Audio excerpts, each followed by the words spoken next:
Hello friends, good afternoon and welcome to EduSat Live Lectures. Dear friends, today we are going to talk about philosophical foundations of social sciences.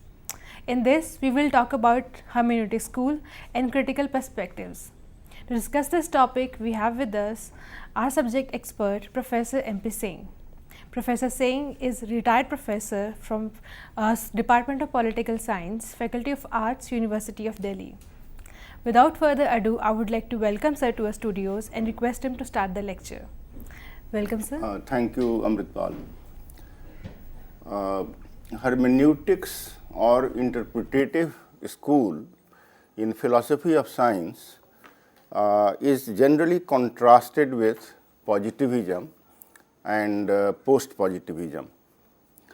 Now, in positivist and post-positivist philosophies of science, causal explanations have been greatly emphasized, and particularly positivism has been greatly influenced by natural sciences.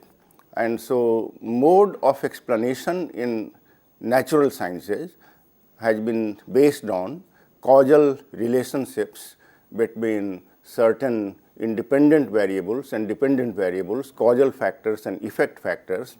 Now, that kind of explanation has been the concern of positivism and also post-positivism with certain shifts in emphasis towards metaphysical or meta-scientific elements. But by and large, post-positivism also stays within the positivist bounds. Now, interpretative school, on the other hand, emphasizes meanings and motives of human subjects, meanings and motives of human actors in history and culture and society and politics and what have you. Now, the first major philosopher of science in this tradition is German philosopher Wilhelm Dilthey, 1833–1911. He propounded a distinction between natural sciences and human sciences. He used the word human sciences. Today, we mostly use the word social sciences, but Dilthey contrasted natural sciences with human sciences, and the shift from physical objects to human objects or subjectivity in place of objectivity is quite evident in this school. Now, the positivist philosophy of science or natural science explanations or application of positivism to social sciences also emphasized a method of abstract explanation. The German term for it is Erklärung or abstract explanation, abstract causal explanation, cause and effect explanations. And the methods of inference or logical methods of inference used were mostly deductive nomological explanations.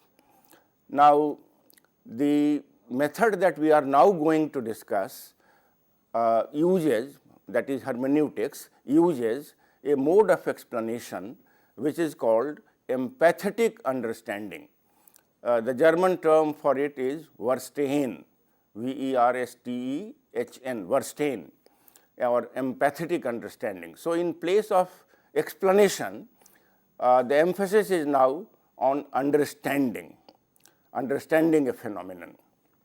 And the phenomenon to be understood is relates to human beings in historical and cultural contexts, and their meanings and motives of social action are the concern of the philosophers and social scientists.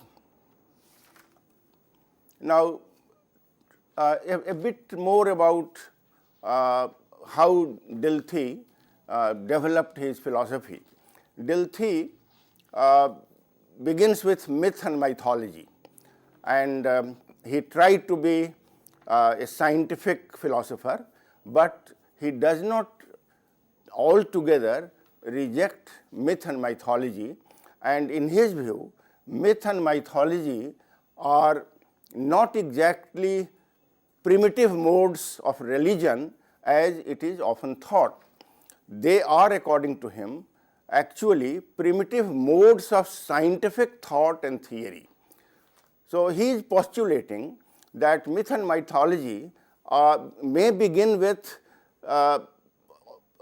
methods or objects that appear to be not objective, but the attempt of those who formulated or made myth and mythology their concern, they were motivated by the urge to understand a phenomenon that was unknown to them, and therefore they tried to understand what really the phenomenon was about.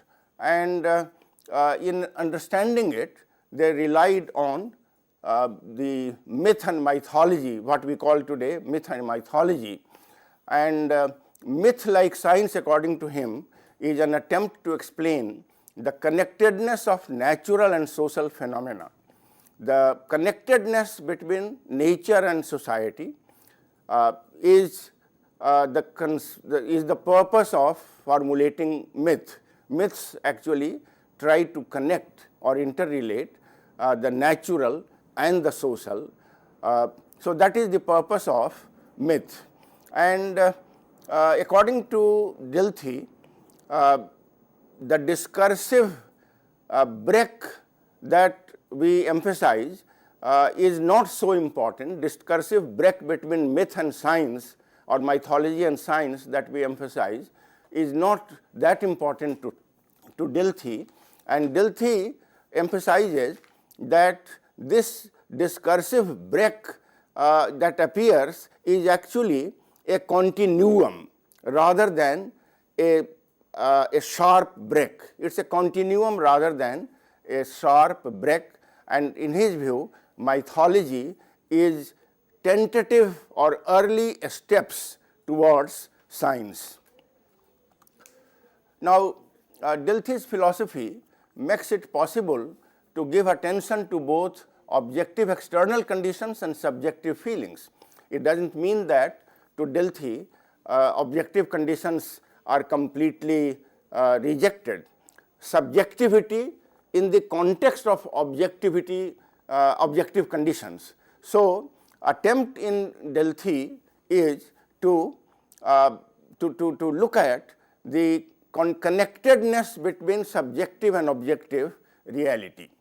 And Dilthey delineates three main ethical incentives in human action in society and history. The 3 points that he makes are: number one, solidarity, morality, and legitimacy. Now, human actors in culture and history, they are motivated or they are moved by the need for solidarity, and solidarity is produced by benevolence related to human society, benevolence related to other social actors. So, our empathetic benevolence or sympathy for our fellow humans produces solidarity. The second point that he emphasizes is morality, and morality in human actors emerges from the desire to do what is right, and what is right is not only produced by self-judgment, it is also produced by how others look at it, how our fellow human beings look at it, and if our sense of morality is also shared by our fellow social actors or human beings, then that action, that human action comes to be looked at legitimate. So, solidarity, morality, and legitimacy are three major mainstreams or mainsprings of human action, social action, according to Wilhelm Dilthey. Now, a comparative point here. Dilthey reminds us here of the German philosopher Immanuel Kant. Immanuel Kant also makes similar arguments in his philosophy, where he says that every human being makes moral judgments, and these moral judgments are unconditional and synthetic a priori. They don't depend on any condition. Morality is morality. Social morality is something which is incumbent on any member of human society, and the term categorical imperative is used by Immanuel Kant for this kind of moral judgment that individuals and society make in conjunction. Now, Dilthey's reflections on history and hermeneutics influenced many thinkers and philosophers in the 20th century, especially Ortega, Heidegger, Gadamer, and Paul Ricoeur. It is not possible to discuss every thinker here, every philosopher here in detail, but to sample the kind of hermeneutic interpretation used by theorists, social theorists and philosophers, we will discuss Hans Georg Gadamer's philosophy, another German hermeneutic philosopher, in addition to Dilthey.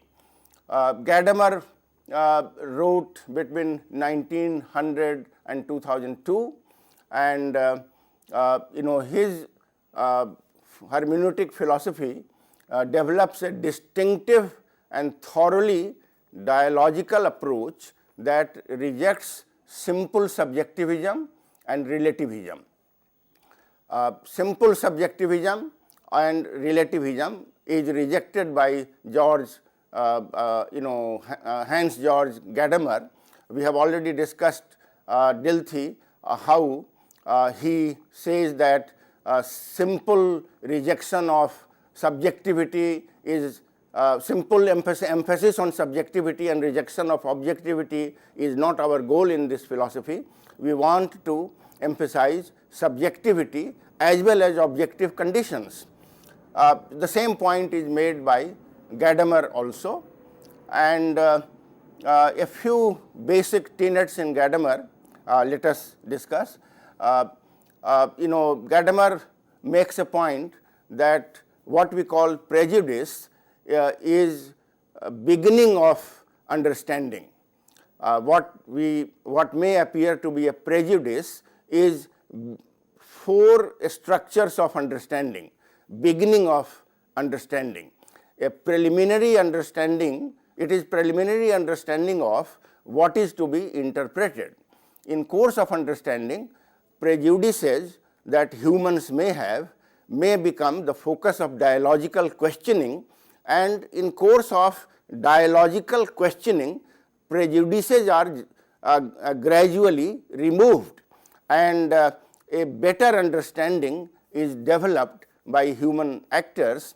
And so prejudices are early stages of understanding, and that is not the end of understanding. It is only the beginning of understanding, and what we call prejudices, quote unquote, come to be questioned by dialogical reasoning or interaction in society and culture, and that's how a more sound and discursive understanding is developed.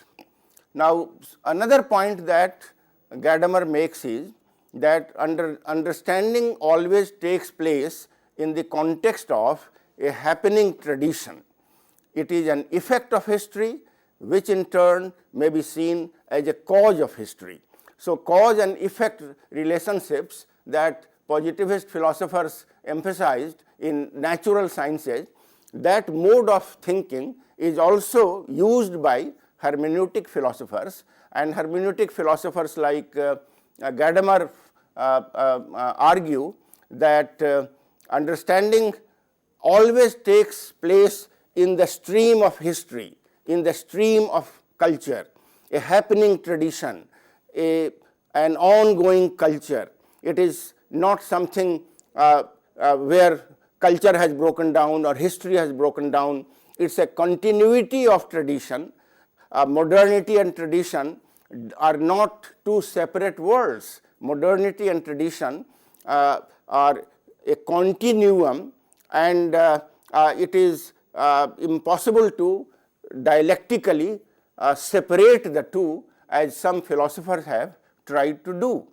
So, understanding always takes place in the context of a happening tradition or in ongoing process of history and culture. Another point made by Gadamer is what is called linguisticality of understanding. Language is greatly emphasized by hermeneutic philosophers. Language is an ongoing process of history and culture, and languages, according to hermeneutic philosophers, are one of the most important ingredients or one of the most important elements of understanding. Language, what is an ongoing linguistic tradition, what is a happening language, is an ongoing flow of culture, and language is a mine of understanding. Language is itself developed on the basis of understanding that generations of human actors make. So, language is a naturally evolved cultural instrument that human objects develop, and language is the basis of the most common social and cultural understanding. Now, it is in language where the universal and particular horizons merge. In a particular horizon of an individual and universal horizon of a culture, an individual who joins a culture as a new member, either by birth or by migration. If we are born in a new culture, a linguistic tradition, we gradually learn the language, pick up the language as a child. Or if we go to a new country, a new culture, we gradually learn the language there, learn the culture there, the mode of communication and etiquettes and conversation and all the rest. So, it is through this process of learning or understanding that the particular horizon of an individual merges with, becomes integrated with the universal horizon of a culture. Now, the British sociologist Anthony Giddens has made a point which is applicable to Gadamer. Giddens talks about double hermeneutics in Gadamer. What is this double hermeneutic? Quote unquote, double hermeneutic.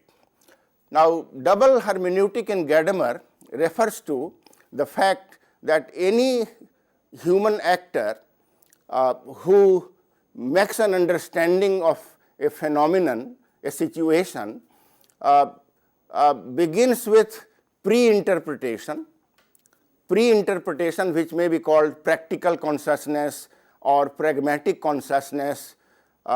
Even if we are totally new to a culture, we pragmatically learn the culture, we pragmatically learn how to go about in the social setting, in the cultural context, and so pre-interpretation or practical consciousness is first part of this double hermeneutics, and gradually this pre-interpretation or practical consciousness through greater communication, greater interaction develops into what Gadamer calls discursive consciousness.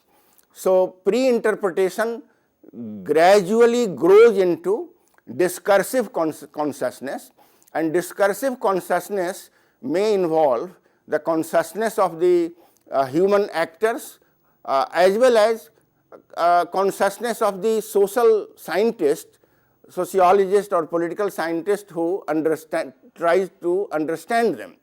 So, this discursive consciousness is merging of the pragmatic consciousness of the individual actors as well as the discursive consciousness that socially develops, collectively develops, in which the consciousness of the observer, social scientific observer, may also be part of it. And that is how a culture is interpreted by an anthropologist, by a sociologist, and so the pragmatic or practical consciousness graduates into discursive consciousness, where the society as well as external social scientist who comes to study a culture, their consciousness also merges with it. Now, so hermeneutics basically emphasizes interpretation. I will try to sum up the discussion that we were making. In positivist philosophy of science, explanation or objective explanation was emphasized, and hermeneutic philosophers emphasize cultural understanding, subjectivity, and therefore you will find a great difference between positivism and interpretative school, where positivism would ask a social scientist to look at objective understanding of this phenomenon in the individual actors as well as on the part of the social scientist. Objectivity, where subjectivity is completely blocked or subjectivity is ruled out, and objective understanding, impersonal objective, is emphasized. And therefore, where in positivist social sciences the emphasis was on structures, and in hermeneutic social sciences the emphasis is on human subjects, human understanding, emphasis is on personality of the individual and culture of the society, rather than demand to be as objective as possible, demand to be as scientific quote unquote as possible, where subjectivity is sacrificed for the sake of objectivity. So, the line between subjectivity and objectivity is not very sharply drawn in the interpretative philosophy of science or hermeneutic philosophy of science, and that is where the difference between hermeneutics and positivist philosophy of science can be understood. So, now we are preparing the ground for moving to the next philosophy of science, next perspective in philosophy of science, which is critical philosophy. So, if there are any questions in the meantime, we can take them. Are there any questions? Yes. From the viewers? Yes.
Welcome viewers. We are now going to discuss critical philosophy of science. Now, what do we understand by critical philosophy of science? Positivism emphasizes cause and effect, objective cause and effect. Interpretative philosophy of science emphasizes subjectivity and hermeneutic understanding, interpretative understanding.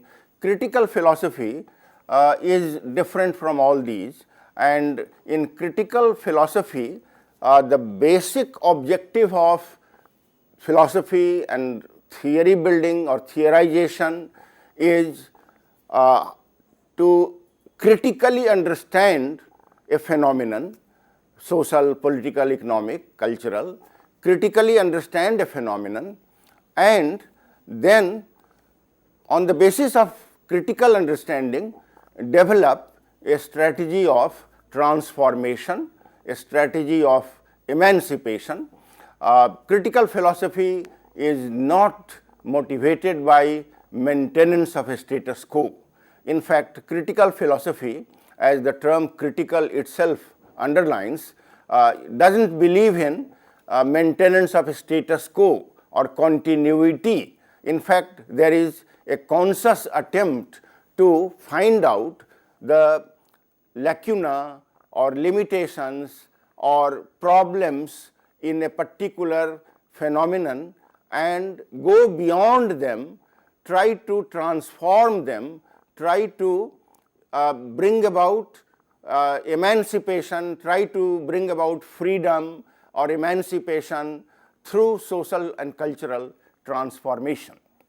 Now, the best way to locate distinctive critical approach in modern philosophy is to go back to Hegel and Marx, the two great German philosophers, European philosophers, German philosophers who flourished in the 18th and the 19th centuries.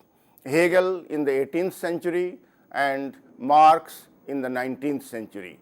As you know, Hegel was an idealist philosopher and Marx was a materialist philosopher. The two are poles apart on this criterion. Now, the main issue of left Hegelians and Marx is to make seemingly abstract and idealist philosophy of Hegel more practical and more materialist, because the new Hegelians and Marx were not satisfied with the idealist mode of interpretation or idealist mode of understanding history and culture by Hegel. As you know, Hegel emphasized that ideas are the ultimate reality. Marx emphasized that matter is the ultimate reality, not ideas. Ideas reflect materiality.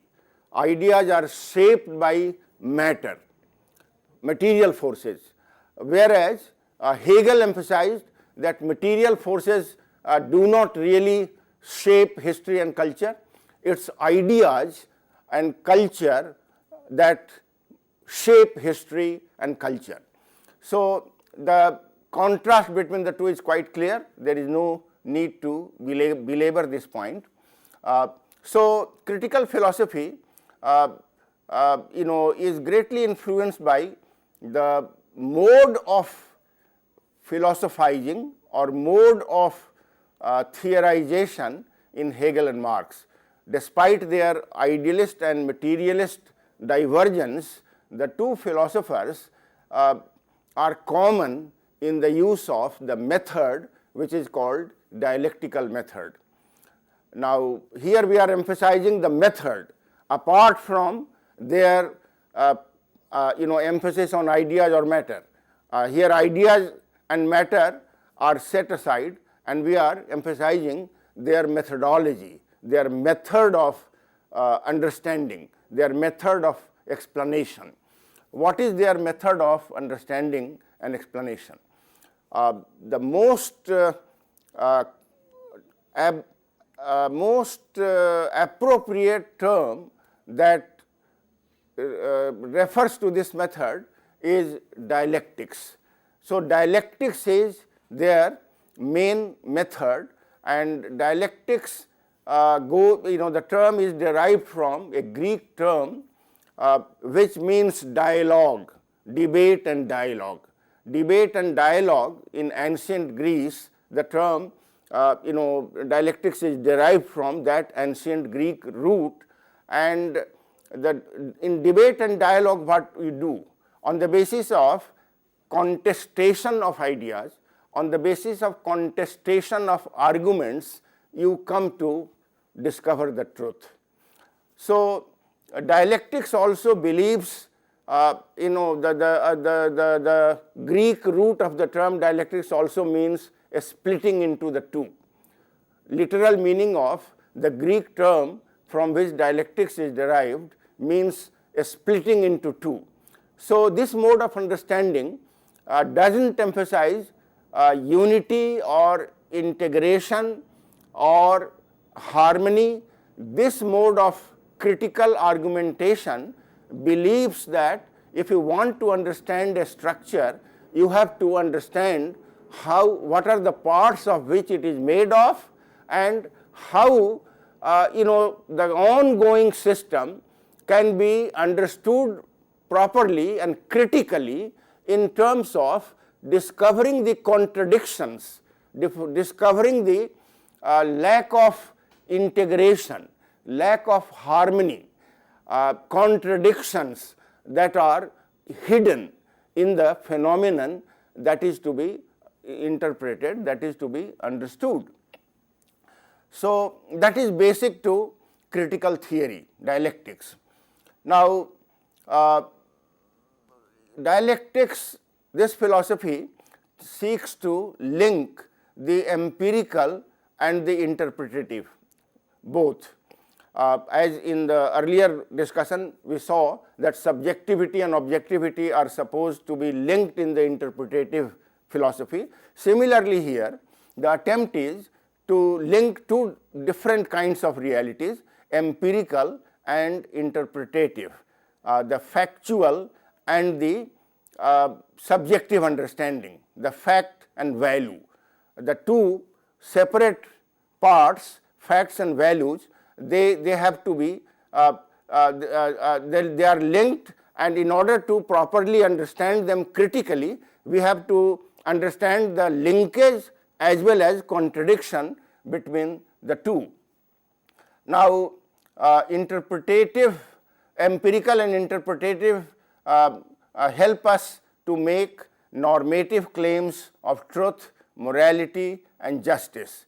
We understand truth, morality and justice in terms of the linkage between the interpretative and the empirical, the fact and the value.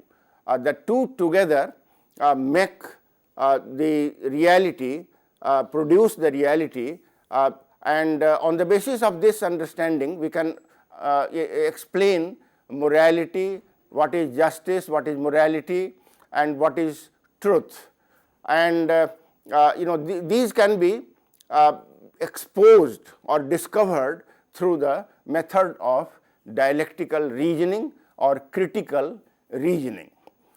Now, the founder of the Frankfurt School, where critical theory began in Germany, the founder of the critical theory in Germany was Max Horkheimer. In Frankfurt in Germany, a school in philosophy and social theory developed in the 1920s, and Horkheimer is one of the founders of this school. Max Horkheimer postulated, we are trying to understand his basic ideas. Horkheimer postulated that a critical theory is adequate, is useful, acceptable only if it meets three criteria. What are the three criteria emphasized by Horkheimer? Critical theory must be explanatory, number one. It must explain. critical theory must be normative. It must make value judgment, and critical theory must be practical, pragmatic. It should also help us move ahead in the real world, of in life, or in the real world of history, politics, or what have you. So, you may easily recall our earlier discussion, and you will notice, you cannot fail to notice, that critical theory is trying to integrate all three objects emphasized by earlier philosophical schools. Explanation was emphasized by positivism, normative value judgment was emphasized by interpretative or hermeneutic school, and critical theory here is adding what is called practical and pragmatic mode of moving ahead in life, or in history, or in politics, or whatever mode of human action you are in. So, these 3 points are very significant to understand what critical philosophy of science is aiming at. So, it must explain, it must make normative judgments, value judgments, and it must also be practical and pragmatic. Now, to Horkheimer, critical theory has its objective human beings as producers of their own historical form of life. Critical theory presupposes, Horkheimer in this case, one of the the most important founder of Frankfurt School, believes that human beings are producers of their own historical form, they are makers of their own history, they are not subjects of destiny, or they are not subject to fate, they are creators of their own history, they are liberators of their own lives and society. So, critical theory believes in the fact that human beings are makers of their own history, they produce their own historical forms of life, and in the light of practical goal of identifying and overcoming all the circumstances that limit human freedom or human emancipation, all these limitations have to be overcome. So, the objective of critical theory or objective of critical philosophy is how to make history, how to make culture, how to make an economy, how to make a polity where liberation is possible, emancipation is possible, freedom is possible. So, here the value of freedom, value of liberation, value of emancipation is the objective of critical philosophy and critical theory. When we say critical philosophy, we are referring to a particular kind of assumption, philosophical orientation, and when we refer to critical theory, we refer to particular theories that are developed on the basis of this critical philosophical orientation. For example, theory of Marx's theory of critique of capitalism, or Marx's theory of socialism and communism, or Sigmund Freud's theory of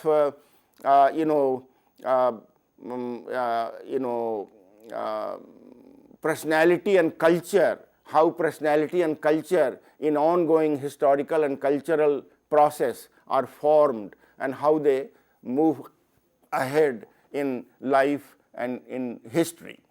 So, critical theory must be understood in these terms.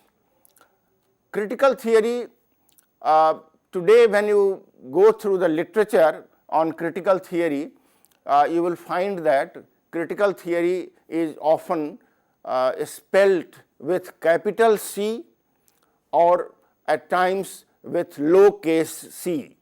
So, when capital C is used in critical theory. It refers to the Frankfurt School in Germany that flourished in the 1920s, that began in the 1920s of the last century, 1920s, and later before the Second World War, during the Second World War, after the Second World War, a great many German philosophers of critical philosophical orientation, they migrated to other countries, mostly to America, also to Canada, also to the United Kingdom. So, critical theory, when we refer to critical theory with capital C, we refer to critical theorists like Max Horkheimer, Theodor Adorno, Herbert Marcuse, Jürgen Habermas. Horkheimer and Theodor Adorno migrated to the United States. Herbert Marcuse also migrated to the United States. Jürgen Habermas never left Germany. He always lived in Germany, wrote mostly in German, but all his works are translated into English now. And Habermas, incidentally, today may well be the most profound social theorist and philosopher that modern world has got in the tradition, in the grand tradition of Hegel and Marx and Sigmund Freud. Habermas still lives in Frankfurt in retirement. He taught in the university there, still lives in retirement in Frankfurt. So, any philosophical theoretical approach, but in addition to this school of critical philosophy and theory that we have just mentioned, in addition to this, any other philosophical or theoretical approach that we have in social sciences, based on application of this approach in particular areas of studies, like for example, by race theorists, by feminist theorists, by neo-Marxists. All these applications of critical approach are also called critical theory, but with a small c. Capital C refers to the classical school of critical philosophers and theorists who began this school in Frankfurt in the 1920s and continued until after the Second World War. And Habermas is the greatest living philosopher from that group, who still lives in Germany. Now, here let us discuss a critical philosopher and theorist of Indian origin who works in the United States of America. We are referring to Roy Bhaskar. Roy Bhaskar is a realist philosopher of science, and he has in his own very creative and constructive way has argued that critical philosophy or critical theory believes that reality or any phenomenon that is to be understood and explained is multi-layered, complex. Any phenomenon that is to be explained, any phenomenon that is to be understood is multi-layered and complex, and it consists of different layers of formulations or different layers of existence. And Roy Bhaskar has used three terms to refer to these three components of different aspects of any phenomenon. The first is empirical, the second is real, the third is actual.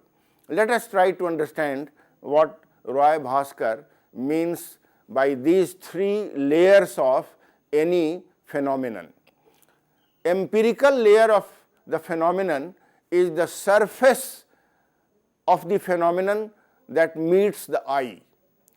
When we look at any phenomenon in the first instance, what meets our eye or what we are able to perceive or see is what he calls empirical. How to illustrate it? So empirical level is easily observable phenomenon on the surface. When we say, for example, workers and non-workers, the American political sociologist Lipset in his sociology, in his book Political Man, which almost any social scientist must have read, uses the terms categories in his sociology, workers and non-workers. When he classifies a human group into two categories, for example, workers and non-workers, it is an example of empirical level of reality. Or another example could be biological category of sex as male and females. When you classify your subjects into males and females, it is also an example of empirical reality. Just on the basis of surface observation, you categorize your subjects or your variable as workers and non-workers, males and females. This is what Roy Bhaskar calls empirical level of reality. The second level is deeper. The second level of reality is deeper, more discursively constructed structural categories are the examples. When we say, for example, mode of production, when Marx formulated his concept of mode of production like feudalism, capitalism, socialism, communism, when Marx used these terms, formulated the concept of mode of production, he went beyond the surface reality of workers, non-workers, male and female. He went deeper into the construction and understanding of reality, and he constructed the structural categories like say capitalists and bourgeoisie and the workers. Mode of production, for example, in Marxist formulation consists of two components, the relations of production and the forces of production. By relations of production, Marx means classes, the classes into which a society is divided. And there classes, for example, the working class, the bourgeoisie or the capitalists or middle classes and new middle classes, what have you. So one part of mode of production is classes, which Marx calls relations of production. The second part of mode of production is technology, what Marx calls forces of production. Forces of production refers to technology. And by this term, Marx, I am reminded of his famous quotation in one of his books, the steam mills produces the society of feudal lords and peasants and windmills. Sorry, I'm open to correction. Allow me to make a correction.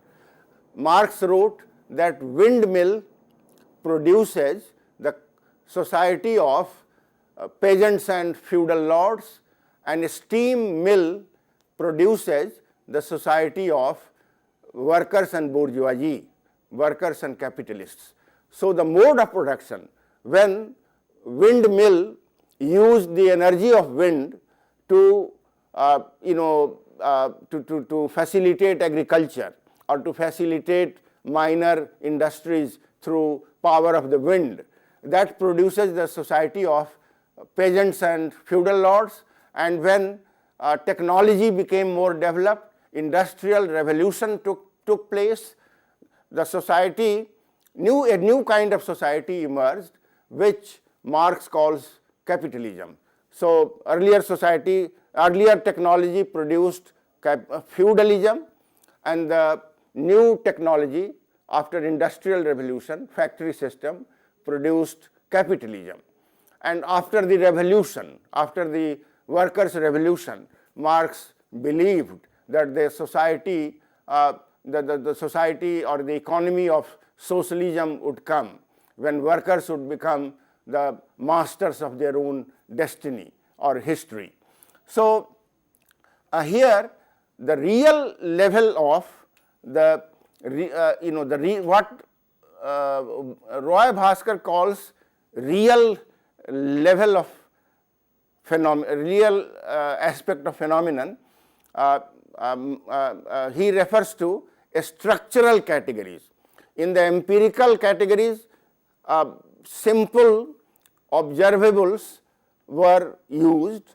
In real, in fathoming real level of reality, structural categories like capitalism and feudalism and socialism are constructed. The third level of reality, according to Roy Bhaskar, is what he calls actual. What is actual level of phenomenon, or what is actual level of reality? Roy Bhaskar is here referring to the emancipated society, the transformed society that would come about when, say for example, after capitalism is destroyed, a new kind of society, a new kind of economy would come into existence. Or for example, to take another example, when patriarchy is destroyed or deconstructed, emancipated females, emancipated gender emancipation would take place. So, actual level of reality refers to this emancipated or transformed or free society or free structures that would come into existence. So, I find Roy Bhaskar's three categorization of a phenomenon, empirical, real and actual, very instructive, and it very thoughtfully illustrates what critical philosophical orientation means and what critical theory building is aiming at. Now, it's time to wrap up this discussion, because we have only 5 minutes left now. If there are any questions, we will try to deal with them first and then try to conclude this discussion. Sir, on this discussion on critical theory and on this critical hermeneutics, one has actually this one small question to put, that where do you put Habermas's view within the larger critical theory, his communication theory, his ideas on ideal communications? Where would you put it in the larger critical theory? Habermas has used critical philosophical perspective to construct his own understanding of advanced capitalist economies. Advanced capitalist economies, the kind of economy that there exists in Germany or Western Europe or North America. Habermas is theorizing for that kind of society, and he postulates, in fact divides phenomenon into two parts: the system, number one, and the life worlds, number two. The systems on the one hand and the life worlds on the other together constitute the total society or total economy, total society or total phenomenon that we have. And he argues that generally, system is based on impersonal forces, impersonal objective considerations, impersonal objective way of creating structures of state, bureaucracy, capitalism. All these systems are based on objective forces, objective construction of reality, where personal or subjective doesn't matter that much. Life worlds, on the other hand, are equally part of the total reality. And by life world, Habermas means the micro communities, the micro, the micro social groups, micro communities, or the human beings living in an area, various communities living here and there. They are the life worlds.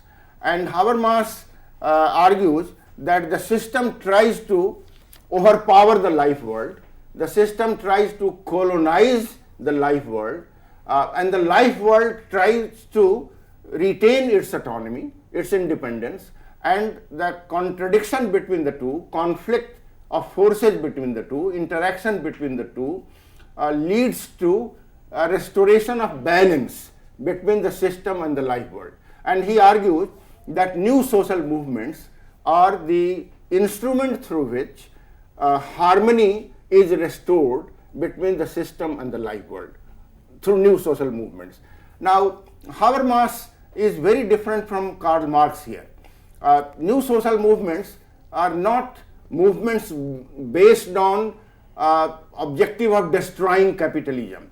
New social movements are more or less aimed at removing the distortions only, the imbalance between the system and the life world. New social movements are not aimed at revolutionary transformation of capitalism.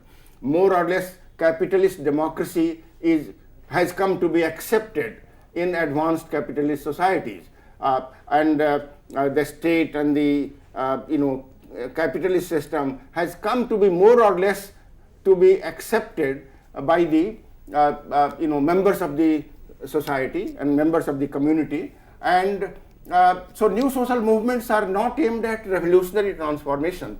They are establishing a new kind of state after destroying the existing state, after destroying the existing capitalist system. Their objective, new social movements, are mainly aimed at restoring the balance between the system and the life worlds. Okay. Not beyond that. Okay, sir. On that note, I would like to thank sir for this very enlightening discussion, and I would like to thank you, dear friends, for watching our show. Stay tuned and keep watching. Thank you.